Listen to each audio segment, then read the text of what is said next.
Bueno, empezar antes de tiempo, tampoco es exactamente ser puntual, pero son 2 o 3 minutos, pero es que en realidad yo creo que a Juan, que a El Torres se lo debemos, porque quizá le hemos hecho esperar demasiado para estar aquí. Es una de esas cosas raras que pasan, ¿no? Te pones, empiezas a mirar la lista y bueno, se va fraguando de maneras distintas. Recuerdo la última vez que nos vimos en Barcelona, bueno, tienes que venir a Avilés, sí, cuando queráis, estaré encantado, vale. Luego llega una pandemia, cambia todo, y por una cosa o por otra se fue demorando, ¿no? Pero la verdad es que siempre estaba en nuestra lista, en los más primeros.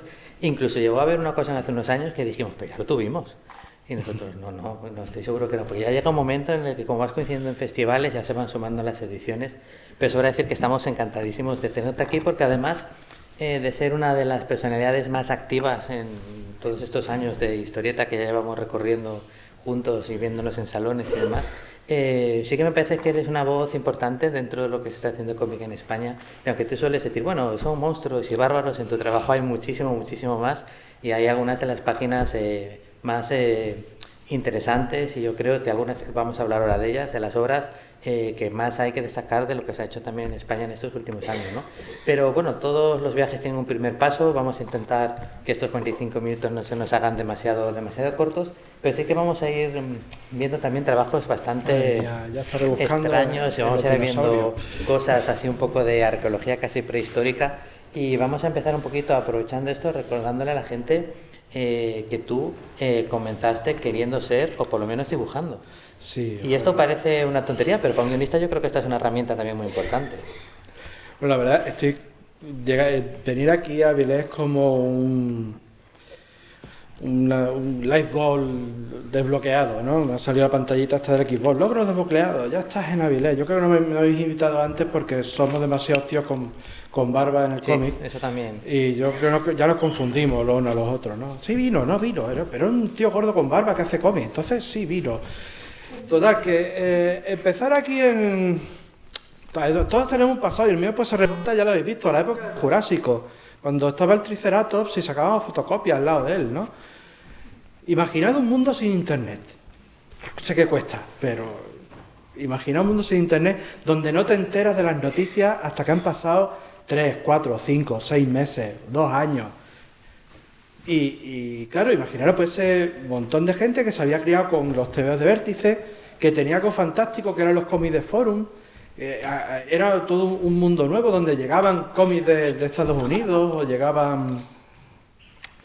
bueno, por la Costa del Sol, pues sí, las tiendas de tal, pues llegaban los cómics de Marvel, donde empezaban a despuntar autores españoles que querían ir directamente a Estados Unidos, y eso era como, oh, wow, seguramente más allá no puede evolucionar la cosa, tenemos que enterarnos. Y en Málaga pues surgió el Sneakan, que éramos Nacho Carmona, que luego fundó Dreamers, Guillermo Narbona, yo me incorporé ya más tardío, y yo quería dibujar, pero también soy muy vago, ¿no? Entonces pues acabé dejando el tema del dibujo, que requiere muchas horas delante del tablero. Pero fue una época estupenda donde cualquier noticia que podíamos encontrar en cualquier cómic Marvel o en cualquier referencia, es que no había medio, pues se colocaba esa noticia, se salía el fanzine fotocopiado, que nosotros mismos grabábamos, y los dedos estos sufrían mucho porque teníamos que doblar las grapas, clavabas en el cartón, la sacabas y volvías a hacerlo. Y lo curioso es que después de pues vinieron más fanzines y tal, lo de pintamonas y demás, y yo creo que nunca he dejado de hacer lo mismo, realmente a más escala, pero sigo cogiendo y sigo grapando y sigo dándole la vuelta, y está todo el proceso. Pero vamos, que hayas conseguido escapar el Batman y el de este Sneakan, madre mía. Sí, ahí Germán, que bucea mucho y se le ocurra mucho para que aquí tengamos también vuestros trapos sucios, no solo vuestras cosas bonitas, aunque estos trapos sucios, que digo así siempre en broma, forman parte de nuestro crecimiento emocional, ¿no? Como sí, era delgado y guapo, y no tenía barba, y tú fíjate negro. Que ahora reivindicamos y decimos, cuando nos reunimos así en plan, ¿te acuerdas cuando había que ir por los kioscos? Ha llegado el número, ya no queda, se te adelantó otro. Yo, pero ¿quién será ese cabrón que compra TVOs también y justo compra mi serie? Ahora vas a una especializada, lo encargas, es todo mucho más fácil, evidentemente es mejor, pero sin duda aquel momento de lo he encontrado, tras 3 años lo he encontrado, era una cosa. De las noticias que tú también decías también, que bueno, que ahora dicen la autopista de la información y la desinformación. Antes que no nos habíamos tragado bolas porque alguien lo escribía en una... Está escrito, será verdad. verdad, Sí. qué sé yo, ¿no? Frank Pero- Miller va a dibujar el nuevo Heidi y Marco, y tú te lo creías porque no había nadie que lo contrastara. Y tú te imaginabas una Heidi dibujada por Frank Miller con 2 pistolas. Pero era un momento muy efervescente. Y dentro de que era un momento muy efervescente, había un montón de francotiradores probando cosas aquí y allá. Y muchas salían, muchas no salían. Muchas llegaban a buen puerto, muchísimas no. Pero casi todas dejaban cosas detrás, ¿no? Iban haciendo peldaños sobre lo que otra gente iba escribiendo. Uno de esos movimientos que surgió en aquella época fue Mega Multimedia y todas las revistas que se publicaron en un intento como de profesionalizarlo. En aquel momento nosotros estábamos con Dude Comics, Camaleón estaba todavía ya un poco más cerrando, pero todavía no. Había un montón de pequeñas editoriales que de repente aparecía Alien Magazine con un fanzine y desaparecían, no volvías a saber. Había muchas cosas. Entonces, a lo primero, cuando llegaban los primeros números de Ultimate Comics, pues, bueno, esta gente dónde sale, pero que han aparecido y encima anuncian y nosotros vamos a ser profesionales de verdad y vamos a pagar a la gente y vamos a sacar un montón de revistas. Y el principal santo y seña que tenían era vamos a hacer revistas temáticas, ¿no? Como antes, vamos a coger unas de revistas eróticas y otras de bárbaros y otras, pues no me acuerdo, ¿no? De variado, de terror o lo que fuera. Cuéntanos un poquito cómo fue, porque tú sí lo viviste desde dentro y estuviste muy metido en Mega Sí, Multimedia. realmente fueron 3 años muy frenéticos. Porque volvemos otra vez a la época de los dinosaurios. Esta vez ya se han extinguido unos pocos y surgen dinosaurios nuevos. Estos dinosaurios ya eran a color y usaban imprenta. Mega Multimedia era una empresa que en su mayoría, espero que no haya gente muy muy joven aquí, pero sacaba revistas guarrindongas. De estas de... Sí, pero bastante... Cómics, hentai y todo eso. Sí, pero eso era lo que se podía leer. Sí. O sea, Bueno, había otras que yo todavía recuerdo algunas cosas que las tengo aquí grabadas en una parte del cerebro y de vez en cuando me despierto a las 3 de la madrugada sudando. Aquel guante de látex, por favor. Bueno, en fin, que Mega Multimedia sacaba ese montón de revistas, ¿no? Algunas sobre informática, no todo era porno raro. Y decidieron, no sé por qué, entre programar cosas de hacker y el porno raro, pues alguien dijo, pues hagamos cosas de cómic, que sigue siendo igual de pervertidos. Así que mi única experiencia que tenía en el campo era los fanzines que acabáis de ver antes, tampoco es que hubiera hecho mucho más. Y allí con mis tiernos 22, 23 años, ahora vas a llevar un montón de cómics y lo vas a escribir todo. ¿Qué? ¿Cómo? ¿Sobre qué? Ah, eso ya es cosa tuya. Y yo, ¿qué? ¿Cómo? ¿Qué? O sea, sí, imaginaos. Fue como una especie de salto al vacío enorme, con una serie de errores garrafales inmensos, pero con mucha ilusión por parte de todos los implicados. Y la buena suerte que tuvimos es que ha habido grandes profesionales que se curtieron en ese periodo frenético de 3 años, que os digo la verdad, yo acabé como para que me pusieran la camisa de fuerza, me llevaran a casa, aquí está su hijo, debe usted comer mañana, tarde y noche, porque fue muy, muy loco, fue una etapa muy loca, donde los editores no sabían qué querían sacar. Yo tenía unos superiores que decían, saca una revista, y yo, ¿de qué? De lo que tú veas de cómic, y yo, ¿pero cómo?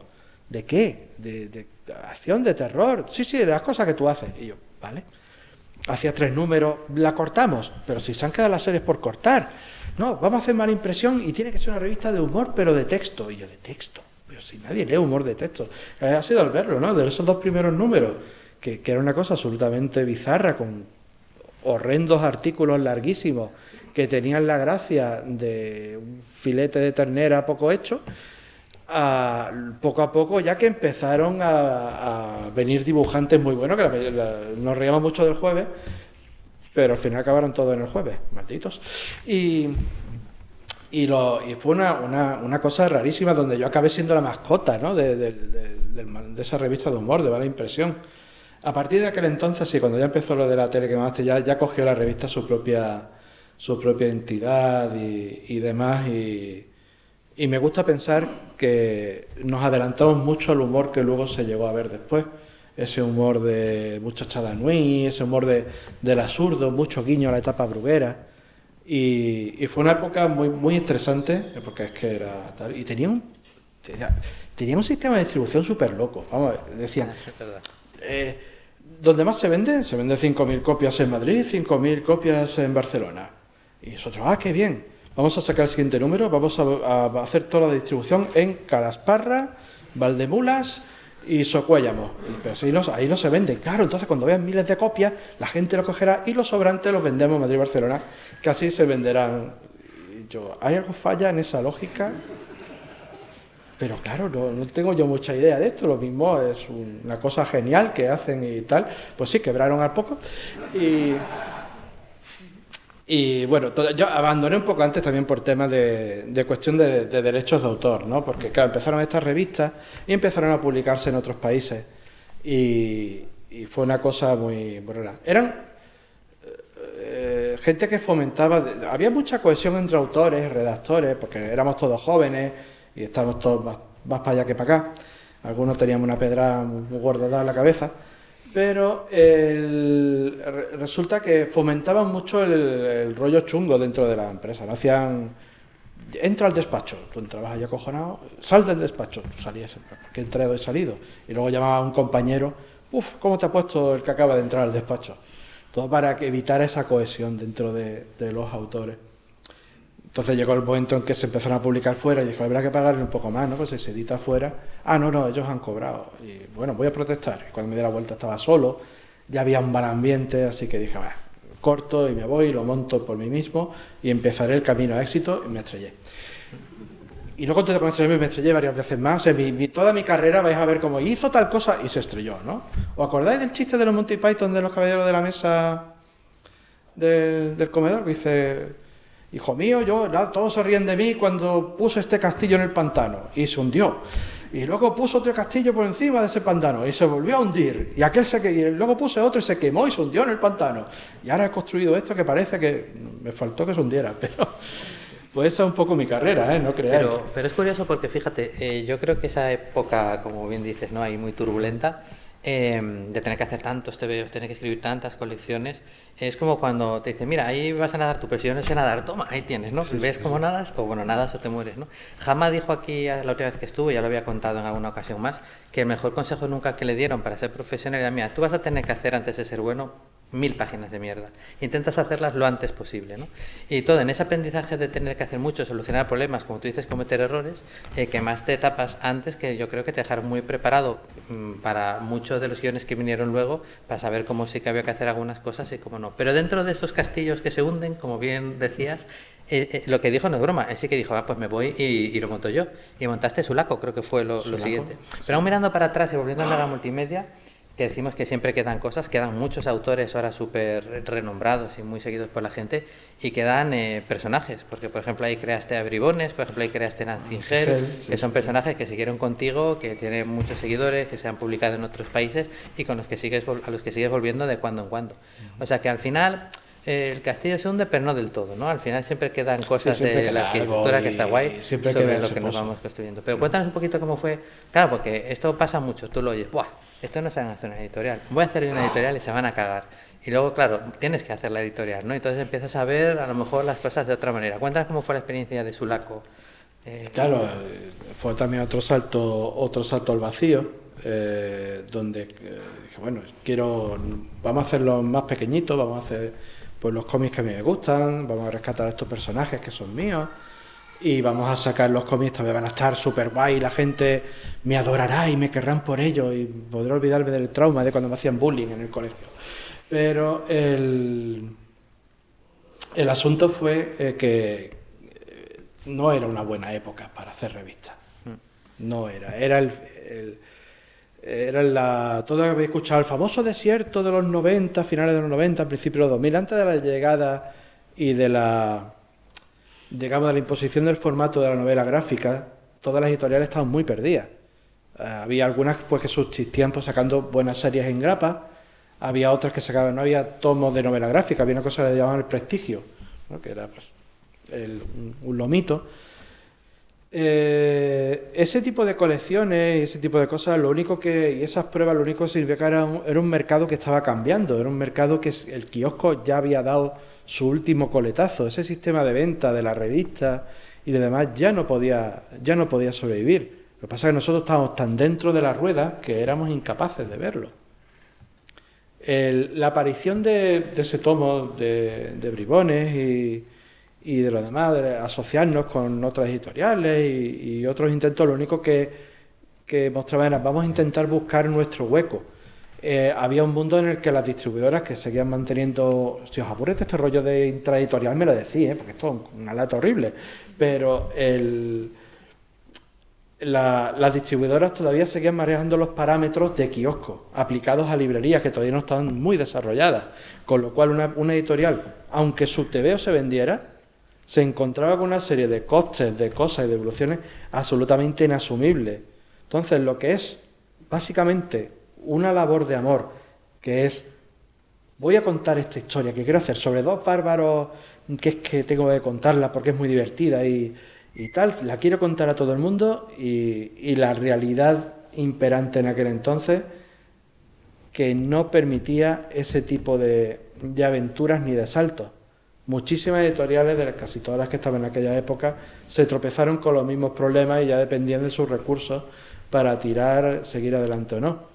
Y nosotros, pues, al poco tiempo, no sé si fue al tercer o cuarto año, ya me estrellé con todo el equipo. Pues me desperté un día diciendo, ostras, debo muchísimo dinero, bien, jaja, ¿qué puedo hacer? Y todavía seguimos con esa deuda cuesta, ¿no creéis? Bueno, pues comentábamos en esa época también, como decía, aprendizaje. Bueno, hiciste más cosas, hiciste Malaca Estudio, luego hiciste Amigo y dijiste, yo creo que si trabajamos directamente para el mercado americano. Siempre ha sido un montón de una persona muy inquieta que siempre se ha intentado ir buscando soluciones al problema y dando pasos, a veces incluso demasiado pronto, pero luego viéndose que el camino pues sí que era el correcto. Pero ya vamos a centrarnos un poquito más en tu etapa de guionista, y porque ya más o menos cronológicamente empezamos a llegar a la época del Velo, a la época del Bosque de los Suicidas y demás, pero a los primeros TVOs que, digamos, ya hemos visto que has hecho muchísimo, ¿no? Pero así que empezaron a llamar la atención, estaban más circunscritos al mundo del terror, ¿no? Claro. Entonces yo lo primero que quiero contar, que nos cuentes es, supongo que eres fan del género del terror, ¿qué recuerdas como la película, la lectura, que en un momento determinado de tu vida dijiste, buah, o sea que de verdad esto como mola, ¿no? Esto de pasas miedo, pero bueno, luego apagas la tele, cierras el libro y ya está. ¿Por qué escribo un terror? Yo de pequeño era un niño muy asustado, ¿eh? Yo me asustaba terriblemente por todo. O sea, leí Drácula muy jovencito, parece que fue 11 o 12 años, y no dormí en 3 días. Y estaba viendo que llegara Drácula por la ventana y hiciera así. Y de crío, más asustó todavía. Entonces, pues decidí vengarme del mundo y decir, para os voy a asustar yo a vosotros. Por eso escribo terror. El terror es una cosa fantástica porque te permite contar cosas en las cuales los lectores son partícipes. Y sobre todo en el cómic. Y eso solo lo puede hacer el TVO. En las películas todos nos podemos asustar cuando suben la música, cuando se abre el armario, sale el tío con el cuchillo, salta el gato, porque siempre hay un gato, y salta el gato. Pero el cómic no tiene música. En el cómic yo no te puedo sorprender porque tú estás viendo lo que ocurre. Tú abres las páginas del cómic, tienes el pasado, el presente y el futuro delante de ti. Yo no te puedo asustar así. ¿Cómo te puedo asustar? Haciéndome cómplice contigo. Si no te muestro las cosas, el lector va a cargar su imaginación ahí. Si te quiero contar una cosa de vampiros, si te coloco contigo con un colmillo que hace A, pues decir, pues sí, un vampiro del montón. Pero si ves los efectos que tiene el vampirismo, tú mismo vas a añadir, si no llegas a verlo claramente, o cuando aparece ya te he preparado el terreno, atmósfera, esa es la clave. Y sobre todo la complicidad con el lector, porque muchas veces se dice, no, yo es que hago cómic, cuento mi historia, y no hay que olvidarse que toda historia tienes que contársela a alguien, y tienes que tener muy en mente a quién se la cuenta. Y cuando escribo terror, me acuerdo de aquel niño asustón, que era yo. Y recuerdo, por ejemplo, cosas así. ¿Acordáis de esa película que se llama Pánico en el Transiberiano? Sí. ¿Vale? Pues los más viejos del lugar recordarán que la echaron un día en la televisión, creo que en la 2, en el segundo canal por la noche, y no hablábamos de otra cosa, los críos al día siguiente. Yo no dormía aquella noche porque me daba mucho miedo la gente con los ojos rojos o los ojos blancos con la sangre por aquí. Una película estupenda, si no la habéis visto, id a verla.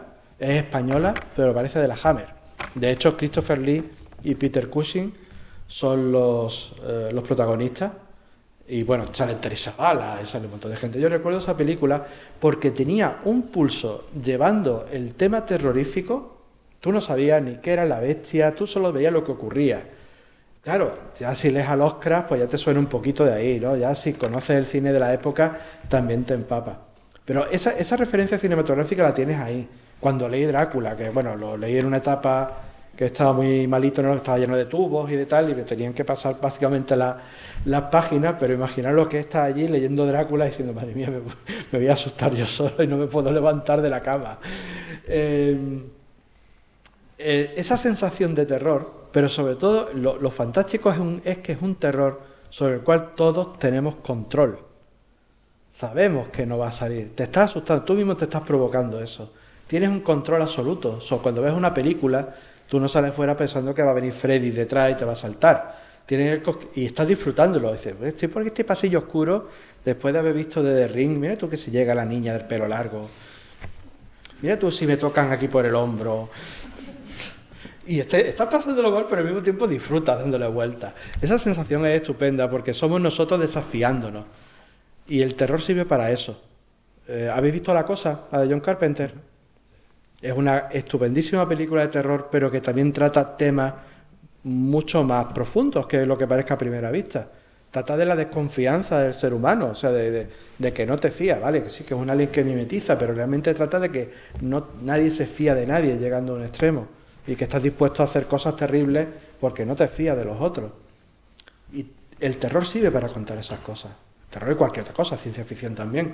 Pero esa sensación yo la quería rescatar y lo que haces luego cuando escribes terror es toda la mierda que tienes en la cabeza, las expones al mundo, pero no en plan de, oh, miradme, estoy aquí, apreciadme, no, sino, ahora os vais a enterar todo, lo que es bueno, mirad esto, fantasmas. Y tanto El Velo como El Bosque de los Suicidas son obras, aparte de todo, muy, muy ambientales. O sea, son muy centradas en una localización, en una atmósfera. Yo creo que hay la complicidad de haber encontrado un dibujante como Walta, sí, pues también es un pequeño lujo, ¿no? Soy un tío con mucha suerte, porque suelo tropezar con grandísimos dibujantes. O sea, te voy a la compra y hay un Walta ahí en una estantería, lo cojo, lo meto ahí en la... Básicamente fue así, no creáis, que es amigo de una prima, luego resulta que conoces a otra persona pues tomando unas cañas, yo quiero aprender a dibujar y hacer cómics, y acabas pues publicando en Estados Unidos. He tenido esa suerte, porque claro, ser guionista de cómics parece que nos tiramos mucho el pisto, pero no somos nada sin la parte gráfica. No somos nada por mucho boceto que yo haga y mucho dibujo y la disposición de planos y de viñetas. Siempre he comparado el acto del guionista y el dibujante con dos personas bailando un tango. Si yo tiro demasiado, pues se va a notar que soy yo el que tira. Si el dibujante tira demasiado, pues tira demasiado él y se va a notar que es el dibujante. Pero llega un momento en que los dos sabemos quién lleva en cada momento, y en ese momento justo es cuando sale la comunicación y cuando sale un buen tebeo. Cuando un guionista de cómic escribe, solo le escribe una persona, al dibujante. Bueno, si son de dibujante y colorista, son dos, pero realmente tú solo escribes para una persona, es la que se lee el guión. Y lo bueno es cuando él lo interpreta y no sigue las coordenadas. Yo soy muy de guión de dos tipos de guiones. Te lo apunto aquí en una servilleta aquí en el bar, que se me ocurre una idea chulísima. Y mira, esto es así, este globo aquí gordo es el malo y este es el bueno y se pegan y luego ya pongo los diálogos. He hecho guiones así, o guiones en mi coffee. Si entráis en Twitter y tal, tengo algunos puestos gratuitos para que veáis cómo trabajo.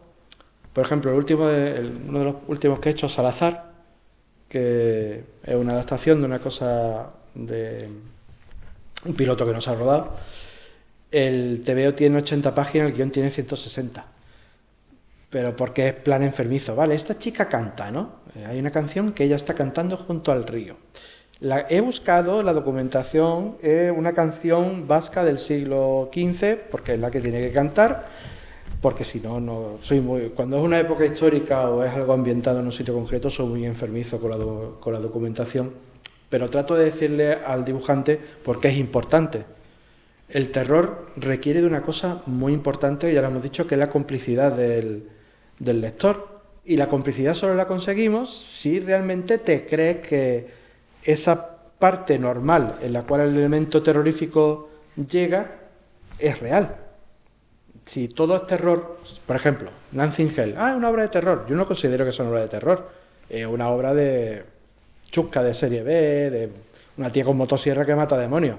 Pero los demonios salen en el minuto 1. No hay terror ahí porque el mundo en sí es el infierno. O sea, no hay... El terror lo definió Stephen King como un entorno absolutamente monótono y normal en el cual cae un elemento sobrenatural o no, pero que lo trastoca todo. Para nosotros no hay nada más terrorífico que nos cambien la rutina. Y bueno, hay montones de películas norteamericanas que solo tratan de eso. Me llamo Larry y soy el redactor. Vaya, mi exmujer me ha dejado cambio de rutina y toda la película trata sobre eso. Y claro, para la persona es terrorífico su cambio de rutina. Eso es lo que nos ocurre. Y muchas de las obras de Stephen King, el gran maestro del terror, trata sobre eso. Os presento Salem Slot, un pueblo de Maine, todos los pueblos chungos están en Maine, donde la gente tiene su vida y allí pasaron cosas y ahora llega un vampiro y se muda a la casa chunga de lo alto. Y todo cambia. Será de vampiro, abre la ventana y un vampiro, te va a acostar y un niño vampiro flotando. ¿Os acordáis de esa escena de la peli de Tom Hooper? Como pa' no. O sea, eso traumatizó a una generación. O sea, que ahora los chavales de día dicen, pero ese niño flotando, ya, pero imaginaros lo que era tener 16 años y ver ese cacho de peli, ¿no?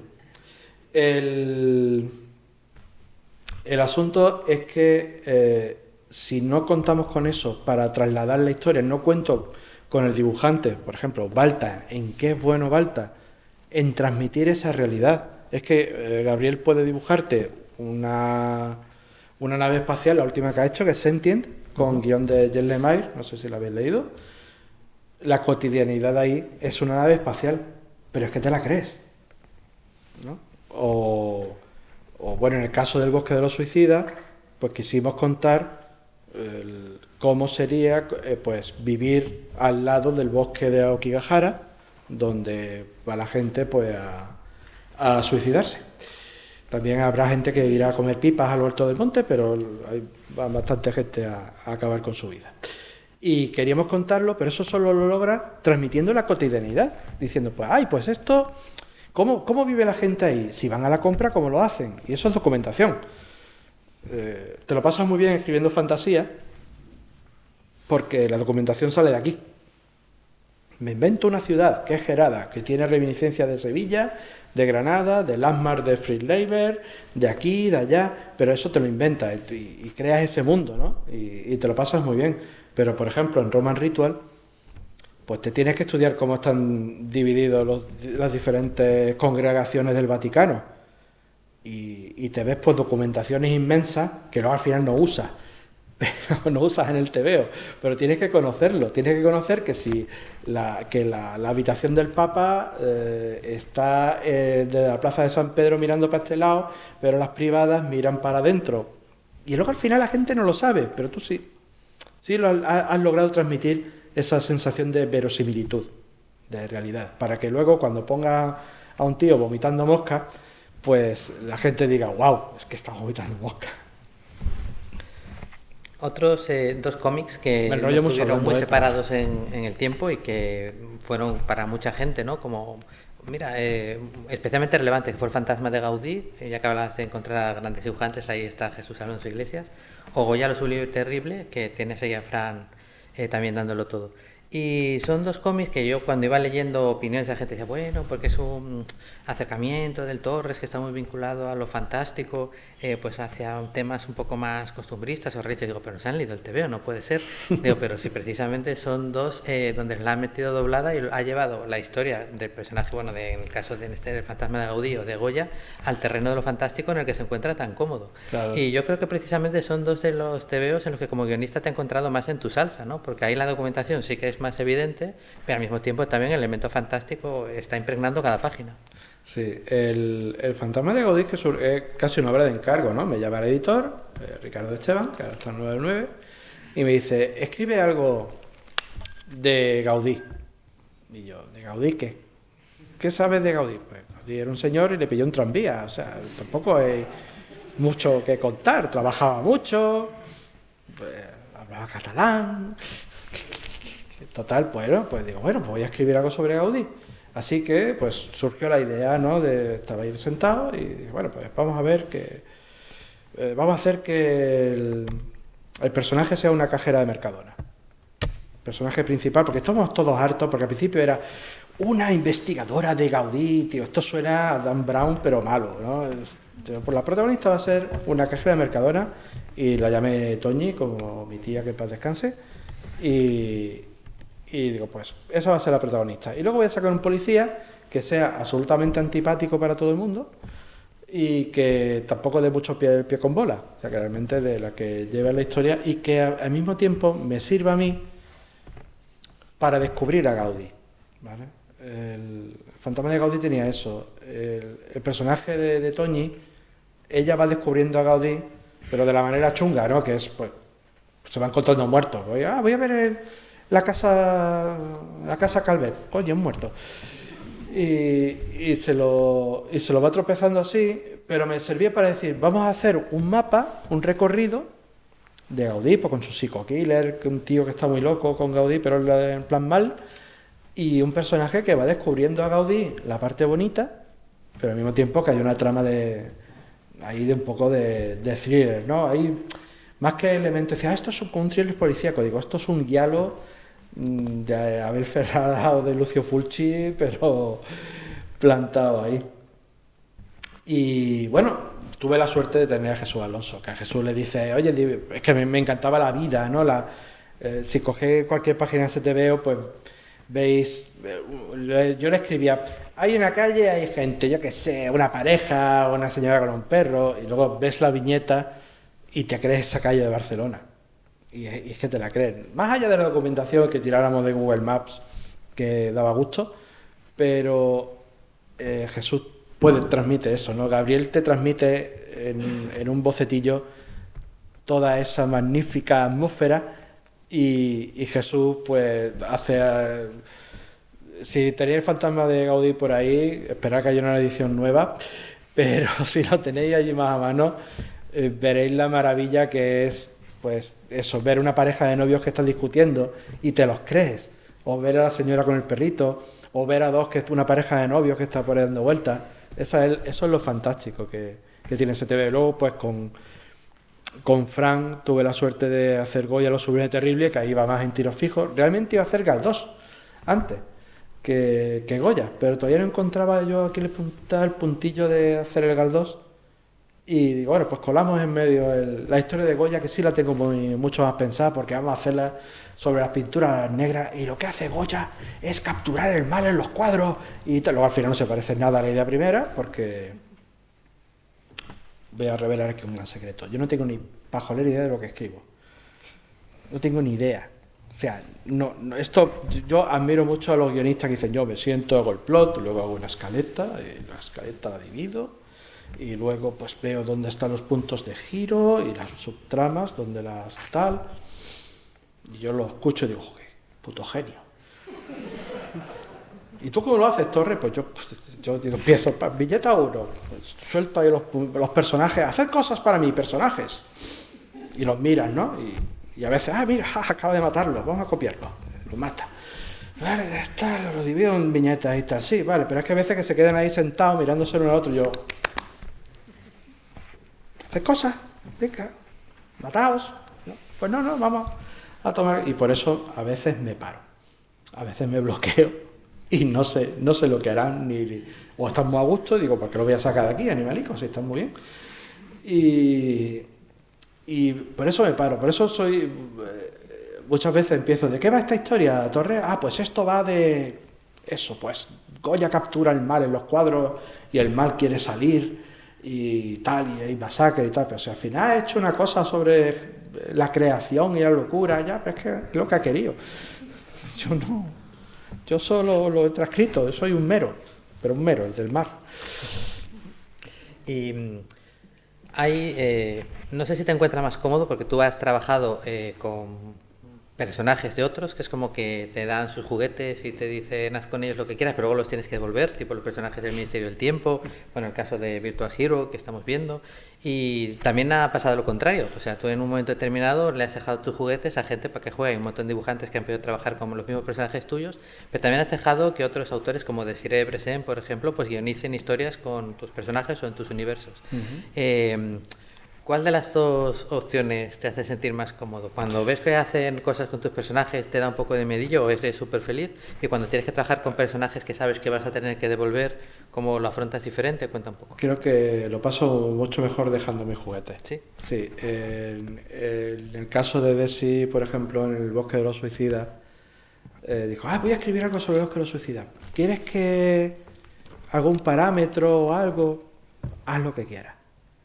Haz lo que quieras. En ese momento tú lo haces así. Sí. El problema, y siempre lo he visto, que hay cuando trabajas con los juguetes de otros, es que en lugar de ser juguetes, ya no lo pensamos como personajes, ya pensamos en franquicias. Y las franquicias son estáticas. El Capitán América ya no es un personaje, ya es una marca. ¿Y qué le pasa? Pues que es estático. Aunque le cambie el uniforme y le ponga una sotana o le ponga lentejuelas, sigue siendo absolutamente estático, porque tiene cada 2x3 ese famoso reboot para que la marca no se desvirtúe. De vez en cuando, obviamente, hay cosas que se salen por la tangente y los creadores tienen impronta, afortunadamente, porque si no eso se moriría. Pero cuando los personajes dejan de ser personajes y se convierten en marca, no se mueven. Entonces, cuando Desiree dijo, quiero hacer el Bosque de los Suicidas, ¿puedo usar a Ryoko? Usa a Ryoko. ¿Quieres que algo con ella? Le dijo, bueno, por ejemplo, es que he pensado en una relación lésbica. Y dije, pues mira, no, porque Ryoko es asexual, pero por lo demás, a lo que tú veas, porque yo la escribí con la mente de que la chica pues era asexual. El asunto de eso, me lo he pasado también leyendo historias de bribones, ¿vale? Dentro de poco ha salido el cuento de bribones, que son 6 autores, a cada uno interpretándolos como sea. Lo único que me dijeron, oye, ¿qué tenemos que seguir? Haced lo que queráis. Entonces, pues Irene Roga, por ejemplo, lo trasladó todo a un mundo de fantasía griega. Otros han sido más fieles, otros, pero han tirado cada uno por solo. Y lo paso muy bien. Y ahora sale, es que esto es como dejarle tu juguete a alguien muy importante, ¿no? Este mes de septiembre se abrirá la preventa del siguiente tomo de Bribones y lo guioniza Mike Baron, que para mí desde que leí Nexus era un referente total y absoluto de el castigador que tenía, que también lo devoraba. Y claro, se lo mandé y me dijo el tío, bueno, ¿qué tengo que seguir? Y digo, tú eres Mike Baron, haz lo que tú quieras.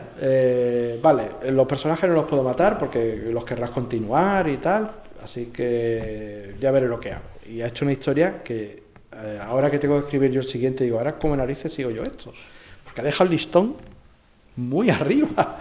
Es muy divertido y me lo paso muy bien, pero es ese momento, ¿no? Que alguien ha jugado con tu juguete mejor que tú y te quedas con la cara vuelta diciendo, ¿y ahora qué hago? ¿Cómo lo sigo?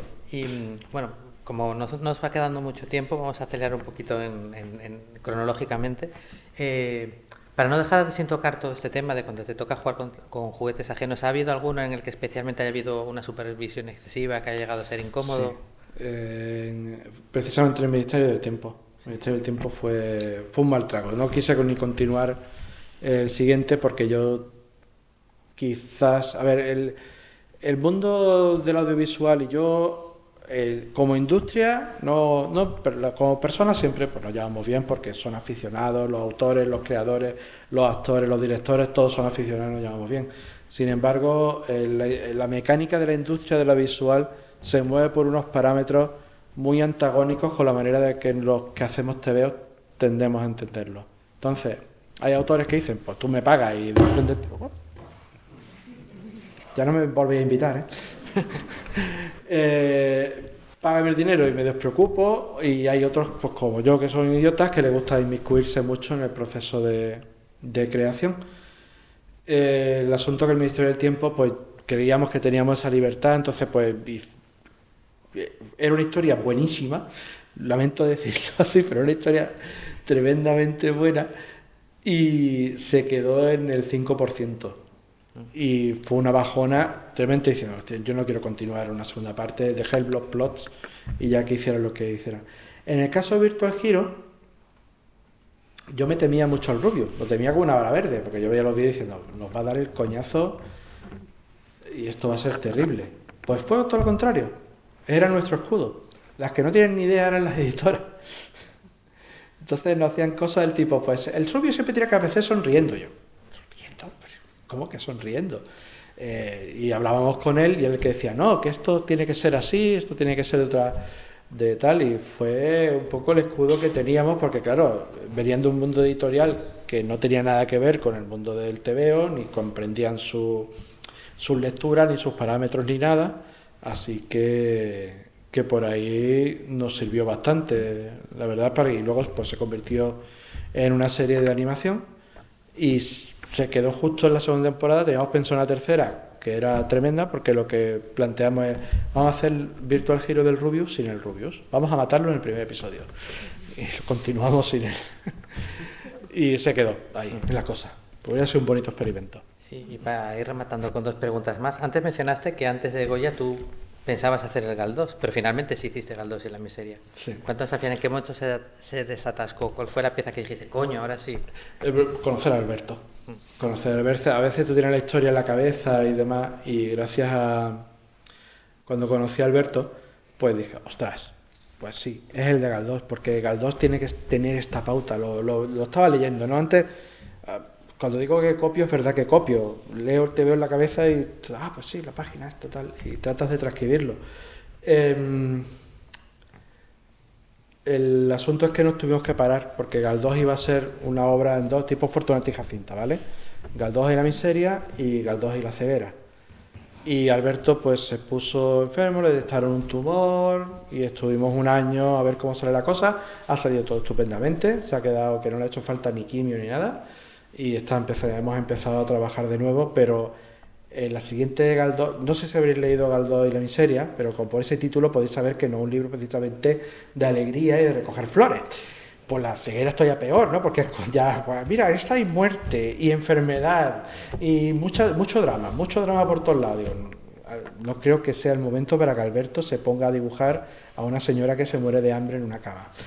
No sé por qué, no me parece apropiado. Así que echamos el freno y ha sido Alberto el que decía, venga, vamos adelante, ya estoy bien. Y ahora sí, está a tope, con muchas ganas, y yo creo que para el año que viene ya tendremos ese Galdós y la ceguera, que le tengo muchas ganas. Queda muy pedante decir, es que soy galdosiano. Soy lector de Galdós, ¿vale? Y de Pardo Bazán, y de esa maravilla del libro que de verdad, si es que se ríe de los madrileños del año 1880, o sea, si es que, y ves que exactamente los chistes son los mismos que decimos nosotros. La manera de pensar es la misma, y es una prosa tan bonita de leer y tanto que aprender, que se hace muy ameno. Así que es mi manera de decirle gracias, ¿no? Y de hacer ese pequeño teatrillo con Galdós como protagonista. Y nos quedan 3 o 4 minutos para que nos hables de Carras y todo el proyecto este último reciente. Te tomo así aire y lo suelto 3 minutos sin parar. Vale, Carras surge porque estaba un día en la playa y dije, yo quiero sacar más TV en España porque esto que lo pasa, todo es un desastre y tal, y me quiero arruinar One More Time. Y me dice mi amiga Cristina, sí, vale, mira, yo como guionista no sé, pero como empresario es lo peor que hay, no tienes ni idea, no sabes ni sumar 2 y 2, ¿a dónde vas? Y le dije, pues, hala, encárgate tú, si de tan lista eres. Y todo eso mientras mi mujer hacía así, y hacía un facepalm de estos auténticos, y lo que quise con Carras era salirme fuera del círculo editorial habitual en que tenemos, porque ese círculo lo que hace es que las editoriales tengan que publicar mucho. De hecho, la gran inflación de títulos que veis en las librerías es porque la editorial tiene que estar dándole constantemente de comer a la distribuidora, que lo envía a las tiendas, y lo sufren las librerías, y lo sufren los editores y los autores. Dicen, es que puedo publicar, he vendido 30 copias, yupi, que podrían ser muchas más. Entonces yo quería salirme fuera de ese círculo, que considero que es bastante perjudicial y que dentro de poco petará por algún lado, porque no se puede mantener. Así que dije, bueno, pues vamos a intentar hacerlo. Hay una manera de hacerlo que es tipo crowdfunding, con obras muy escogiditas y tal. Pero bueno, si tengo un nicho de 3, 4.000, 5.000 lectores, pues yo creo que si sacamos 6 TVOs al año, 8 TVOs al año, los sacamos bien cuidaditos y mimados y tal, pues yo creo que al menos iremos vendiendo. Se agotan, pero muy rápidamente, y tiradas que, por ejemplo, ha salido Salazar ahora y han hecho una tirada bastante interesante. Pues todavía podéis encontrar Salazar, pero es raro que encontréis, por ejemplo, Fantasmagoría o Camisa de Fuerza o bueno, Roman Ritual se ha agotado ya también, o que quede por aquí algunos que me he traído, pero es eso, está bien. Pero lo que pasa es que precisamente esa manera de sacar los cómics, pues solo en librerías amigas o solo venta directa y tal, vemos que sí hay un público que lo consume y es muy numeroso, pero que si ese mismo público lo ve por el cauce habitual, no llega a acceder rápidamente a él. Y yo creo que es porque hay demasiado, realmente demasiado. Así que lo que quisimos con Carra era un poco decir, vamos a jugarlo a nuestra manera y vamos a contar TVO, ya que no la jugamos otra vez, pues vamos a contarlo como nos mola. ¿Qué quiero escribir? ¿Quiero escribir cosas de zombies tocando las maracas? Pues zombies tocando las maracas. Sí, siempre hay un roto por un descosido. Seguramente alguien por aquí dice, oye, pues qué buena idea, zombies tocando maracas. Pues yo me lo leería, ¿no? Y si me apetece otra cosa, pues contar otra cosa. Y todos los temas que a mí me gustan y me divierto mucho haciéndolos y demás, pues los sacaré por Carra. Y si surge, por ejemplo, pues Ricardo me ha dicho, oye, pues ya después de Galdós y la miseria, ¿qué va a hacer? Y dice, voy a hacer un drama con Picasso asesino, un serial killer, ¿qué te parece? Ah, pues me lo compro. Y yo, jajaja, no sé de qué voy a escribir, ¿por qué habré hecho esa idiotez? Así que dentro de poco pues veréis algo también con Picasso por ahí dando vueltas. Y bueno, lo bueno que hay es que pues gracias a los lectores de cómics, pues al menos puedo pagar la luz, lo cual no es decir poco. Y que puedo contar las cosas que a mí me ilusionan y motivan, y sobre todo es ver que no estoy solo, que sienta y diga, quiero escribir una historia de Conan el Bárbaro, pero como si fuera sin perdón, y que nadie diga eso no se vende, y que saque Sangre Bárbara y vayamos por 3 ediciones sobre 200.000 ejemplares y que haya gente que lo lea y que pasen, que es lo que me encanta, que pasen 10 años y haya gente que diga, oye, ¿cuándo vas a sacar una edición del Velo? Me leí el Velo hace poco, o ¿cuándo vas a sacar otra de Bosque de los Suicidas? O ¿cuándo vas a hacer esto? O ¿cuándo vas a hacer lo otro? Que pase el tiempo y haya un pozo, pues me voy a la cama todas las noches muy contento, hago así, ¡ah, qué bien! Y ese niño, pues que se asustaba con Pánico en el Transiberiano, yo creo que se asusta menos y está más feliz. Pues mira, Juan, estamos súper encantados de haber saldado esta deuda con nosotros mismos, no contigo, con nosotros mismos, de no haberte tenido hasta ahora. Estamos seguros que no pasará tanto tiempo antes de la siguiente. No sé si en el proyecto de Carras conseguirás volver a arruinarte pronto, si esta vez te salvará Chris, pero sí que sabemos que por el medio van a quedar un montón de obras muy chulas con las que te vamos a seguir preguntando en años venideros y de personajes que prevalecerán y con los que seguirás contando historias, porque eso es importante, porque nosotros aquí en la Jornada del Cómic Festival, la verdad, los luchadores incansables no nos llama mucho la atención. A nosotros nos gusta la gente que se cansa pero sigue luchando, ¿no? Que se cae pero que se levanta. Que tiene un proyecto no funciona, pues hago otro. Eso es lo que nos mola aquí. Entonces tú eres Jornadas del Cómic 100%. Y se ha quedado muy corto, ya lo sabíamos, pero eso siempre nos deja con ganas de más, con ganas de tenerte aquí otro rato, seguro que muy pronto, ya hablaremos de ello luego. Pero un público tiene que despedirse de ti, por supuesto, yendo a comprar tebeos que luego te los traigan para que los firmes. Ya os decimos que no os preocupéis, que tanto Goya como el Fantasma de Gaudí pronto volverán a estar en circulación. Y la otra manera es con un muy fuerte aplauso. Muchas gracias, Juan. Gracias a vosotros.